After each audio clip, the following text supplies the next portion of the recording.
میرے پیارے آقا علیہ الصلوۃ والسلام کی پیارے دیوانوں، حضرت علامہ ابو اللیث رحمۃ اللہ علیہ کہتے ہیں کہ اللہ رب العزت نے ایسے فرشتوں کو پیدا فرمایا ہے کہ وہ فرشتے جب سے پیدا ہوئے ہیں وہ برابر سے سجدے میں ہے۔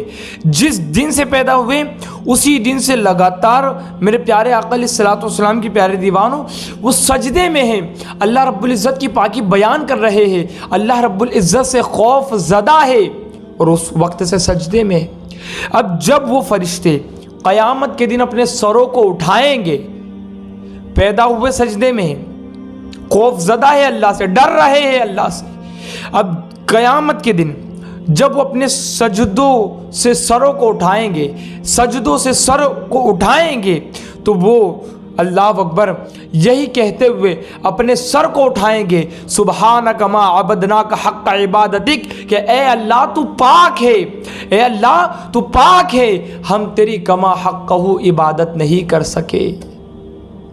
میرے بھائیوں، وہ جس دن سے پیدا ہوئے سجدے میں ہے اور قیامت کے دن آخری دن سجدے سے سر کو اٹھائیں گے اور وہ اللہ سے کہیں گے کہ مالک ہم تیری عبادت نہیں کر سکے اور ہماری عبادت کا حال کیا ہے۔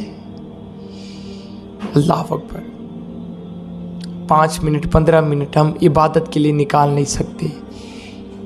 اچھا، عبادت کر تو نہیں رہے لیکن جنت چاہیے، اللہ کا خوف دل میں نہیں ہے لیکن جنت چاہیے۔ میرے بھائیوں، ایسا نہ کریں۔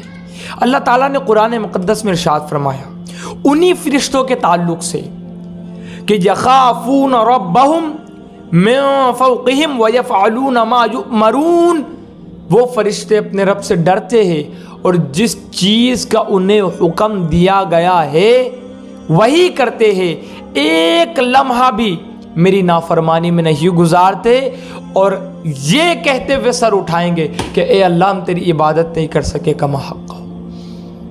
میرے بھائیوں، اس واقعے سے عبرت لے۔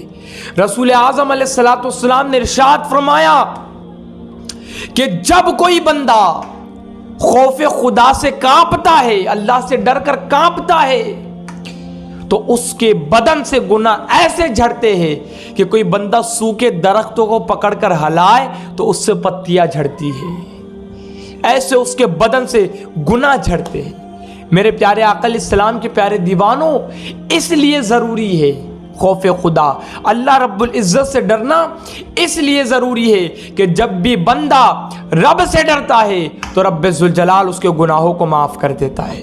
اللہ سے ڈر کر رونا کتنا فائدہ مند ہے، انشاءاللہ آگے وہ بات آنے والی ہے۔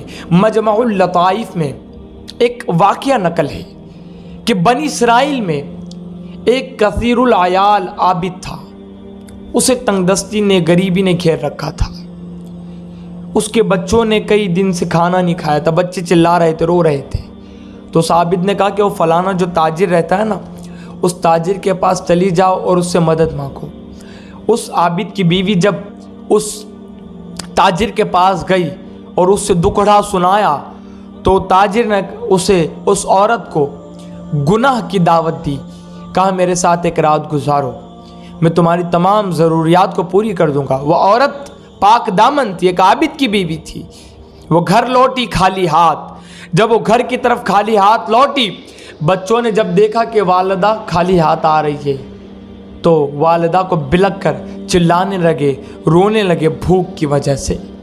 اللہ اکبر، میرے پیارے آقا علیہ الصلوۃ والسلام کے پیارے دیوانوں، والدہ سے درد دیکھا نہ گیا، بچوں کی بھوک کا غم برداشت نہ ہوا، والدہ الٹے پاؤں اس تاجر کے پاس لوٹی اور حامی بھر دی کہ میں گناہ کے لیے تیار ہوں۔ میرے بھائیوں اور میری بہنوں، جب وہ دونوں تاجر اور وہ عورت اکیلے بیٹھے تو عورت کانپ رہی تھی، عورت لرزہ برندام تھی، عورت ڈر رہی تھی، سسکیاں لے رہی تھی۔ تاجر نے سوال کیا کہ اے خاتون، آخر وہ کون سا غم ہے جس کی وجہ سے تو اتنا کانپ رہی ہے؟ اے خاتون بتا تو صحیح، کون سے غم کے پہاڑ تجھ پر ٹوٹ پڑے ہیں؟ کیا میری شکل و صورت اچھی نہیں؟ میں تجھے رقم بھی دے رہا ہوں لیکن تو کس سے اتنا ڈر رہی ہے؟ تو وہ عورت نے اس تاجر سے کہا کہ میں اس رب ذوالجلال سے ڈر رہی ہوں جس نے مجھے اور تجھے پیدا کیا اور تمام کائنات کو پیدا کیا. جو ہمارا رب ہے، جو ہم سے حساب لے گا، وہ رب، اس سے میں ڈر رہی ہوں. یہ جملہ جب تاجر نے سنا تو کانپنے لگا اور اس عورت کو جواب میں کہا، اللہ نے تجھے غربت میں رکھا لیکن پھر بھی تو اس سے اتنا ڈرتی ہے. مجھے تو مال و دولت عطا فرمایا پھر بھی میں اس سے نہیں ڈرتا تھا. لیکن اے خاتون، اب میں توبہ کرتا ہوں اور اب میں آئندہ سے اس گناہ میں ملوث نہیں ہوں گا. اور اس نوجوان تاجر نے اس عورت کو اشرفیہ اور مال و دولت دے کے روانہ کیا. دوسرے دن رب ذوالجلال نے پیغمبر موسیٰ علیہ السلام پر وحی نازل فرمائی کہ وہ فلاں تاجر ہے، اس کو میرا سلام کہنا جا کر. اللہ اکبر. حضرت موسیٰ کلیم اللہ ڈھونڈتے ڈھونڈتے اس تاجر کے پاس آئے اور کہا، اللہ نے تجھے سلام بھیجا. اور پھر پوچھا کہ تو نے ایسی کون سی عظیم نیکی کی کہ رب نے تجھ کو سلام بھیجا؟ تو اس نے سارا واقعہ سنایا. میرے پیارے آقا علیہ السلام کے پیارے دیوانوں، پتہ چلا جب بندہ توبہ کرتا ہے نا تو رب اس سے محبت کرتا ہے اور اس پر سلامتی بھیجتا ہے. اور جس پر رب سلامتی بھیج دے وہ بندہ کبھی بے سکون نہیں ہو سکتا، اسے دنیا میں کوئی غم کھا نہیں سکتا.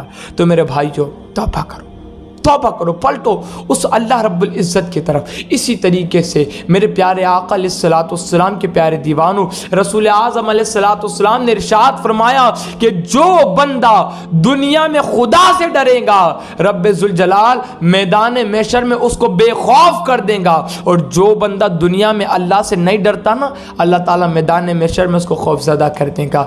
اللہ تعالیٰ ارشاد فرماتا ہے، فلا تخشوا الناس واخشون، تم لوگوں سے نہیں مجھ سے ڈرو. ایک جگہ فرماتا ہے، فلا تخافوہم وخافونی ان کنتم مؤمنین، اگر تم مومن ہو تو لوگوں سے نہیں مجھ سے ڈرو. اگر تم مومن ہو تو مومنوں کے لیے ضروری ہے کہ وہ رب سے ڈرے. اور جو بندہ لوگوں سے نہیں رب سے ڈرتا ہے تو رب ذوالجلال اس کے دل سے لوگوں کا خوف نکال دیتا ہے، دنیا کا خوف نکال دیتا ہے. حضرت عمر بن خطاب رضی اللہ تعالیٰ عنہ جب بھی قرآن پاک پڑھتے تو اتنا روتے کہ حضرت سیدنا عمر بن خطاب رضی اللہ تعالیٰ عنہ خوف سے بے ہوش ہو جاتے، رو کر تنکا اٹھاتے، تنکا. اور یوں تنکے کو دیکھ کر کہتے کہ کاش عمر ایک تنکا ہوتا، عمر کو عمر کی ماں نے پیدا نہ کیا ہوتا.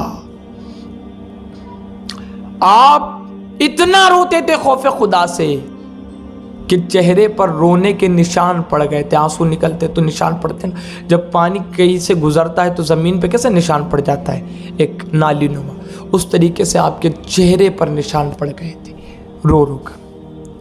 میرے پیارے آقا علیہ السلام کے پیارے دیوان، یہ ہمارے اسلاف اللہ رب العزت سے ڈرتے تھے.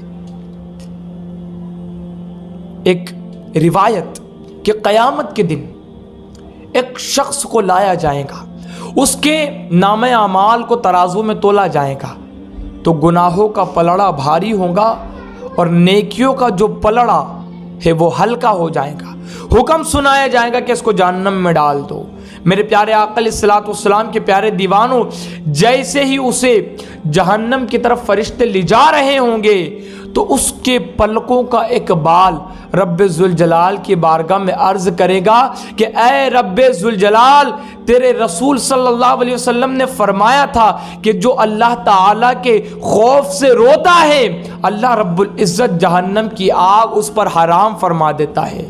اے اللہ، میں گواہی دیتا ہوں کہ یہ شخص رویا تھا اور میں بھیگا تھا. رب ذوالجلال کی رحمت جوش میں آئے گی، مالک فرمائے گا کہ اس کو ہم نے بخش دیا، اس کو معاف کر دیا. اس وقت حضرت سیدنا جبریل امین علیہ السلام اعلان کریں گے کہ ایک بندے کو ایک بال کی وجہ سے بخش دیا گیا، معاف کر دیا گیا. اللہ اکبر. یہ بال گواہی دیں گا اس وقت کہ یہ رویا تھا اور میں بھیگا تھا. قیامت کے دن جہنم آ رہی ہوں گی، اس وقت لوگ اس جہنم کو واسطہ دیں گے کہ اے جہنم رک جا، اے جہنم رک جا، تجھے نمازوں کا واسطہ، تجھے حج کا واسطہ، تجھے زکوٰۃ دینے والوں کا واسطہ، رک جا۔ اس جہنم سے ہیبت ناک ہولناک آوازیں آ رہی ہوں گی۔ اس وقت سیدنا جبریل امین علیہ السلام ایک پیالہ لے کر آقا علیہ السلام کی بارگاہ میں حاضر آئیں گے۔ حاضر آنے کے بعد کہیں گے یا رسول اللہ، اس پیالے سے پانی جہنم پر چھڑکیے۔ حضور علیہ السلام اس پیالے سے پانی کو جہنم پہ چھڑکیں گے تو جہنم بجھ جائیں گی، جہنم کی آگ شانت ہو جائیں گی۔ اس وقت رسول اعظم علیہ السلام پوچھیں گے کہ اے جبریل، اس پیالے میں کیا ہے؟ تو سیدنا جبریل علیہ السلام کہیں گے یا رسول اللہ علیہ السلام، یہ آپ کے امتیوں کے خوف خدا کی رونے کی وجہ سے جو آپ کے امتیوں کے آنسو نکلے، وہ آنسوؤں کا پانی ہے جس سے جہنم کی آگ بجھ گئی۔ تو یہ رونے کا فائدہ ہے کہ جب کوئی بندہ اللہ رب العزت کے ڈر سے روتا ہے تو رب ذوالجلال اس پر جن جگہوں پر ان آنسوؤں کا پانی لگا، جن اعضاء پر، چہرے پر، ہاتھوں پر، اللہ تعالیٰ جہنم کی آگ حرام فرما دے گا کہ جہنم کی آگ اس کے چہرے کو اور اس کے ہاتھ کو نہیں چھوئے گی۔ میرے پیارے آقا صلی اللہ تعالیٰ علیہ وآلہ وسلم کے پیارے دیوانوں، تو اللہ رب العزت سے ڈرتے رہے، روتے رہے، اس کے پاکی بیان کرتے رہے۔ اللہ تعالیٰ ہم سب کو نیک بنائے، ایک بنائے، اور ہمیں خوف خدا سے رونے والی آنکھیں عطا فرمائے۔